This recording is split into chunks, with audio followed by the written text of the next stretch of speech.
হযরত ওমর একদিন তিনি হেঁটে কোথাও যাচ্ছিলেন। কিছু দূর যাওয়ার পরেই দেখলেন এক বৃদ্ধা কি যেন বিড়বিড় করছে।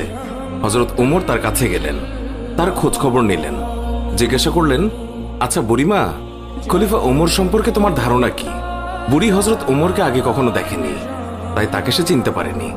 বুড়ি হযরত ওমরের কথা শুনে কিছুটা বিরক্ত হলো, বলল, ওমর টোমর দিয়ে আমি কি করব? আমার কি এমন ঠেকা পড়লো যে আমার তার খবর নিতে হবে? নিজের চিন্তায় বাঁচি না। বুড়ির কথাই ছিল রাগ আর অসন্তোষের ছাপ। হযরত ওমর আবার তাকে জিজ্ঞাসা করলেন, বুড়িমা, ওমরের উপর তোমার এত রাগ কেন? বুড়ি চেঁচিয়ে জবাব দেয়, রাগ হবে না কেন? এই যে সে খলিফা হয়েছে, তো আমায় কি একটা পয়সাও দিয়েছে? নাকি কোনোদিন আমার খোঁজ খবর নিয়েছে যে আমি কি হালতে আছি? ও মানুষ না। হযরত ওমর বুড়ির কথা শুনে বড়ই চিন্তিত হলেন। ঠিকই তো, আমি তো তার তেমন খোঁজ খবর নিতে পারিনি। তিনি কিছুটা নরম হয়ে বুড়িকে আবার জিজ্ঞাসা করলেন, আচ্ছা, তুমি কি অবস্থায় আছো ওমর কি করে জানবে? তুমি গিয়ে ওমরকে সব জানিয়ে আসলেই তো পারতে। বুড়ি জবাব দেয়, কেন? আমি জানাতে যাব কেন?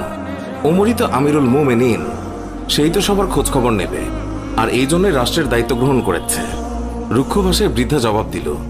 হযরত ওমর শান্তভাবে আবারও বললেন, আচ্ছা, ওমর খলিফা হওয়ার পর তুমি যে কষ্ট পেয়েছো, সেই কষ্টের বিনিময়ে তুমি কত টাকা পেলে ওমরকে মাফ করে দেবে? বৃদ্ধার সাথে এইসব কথা চলছে।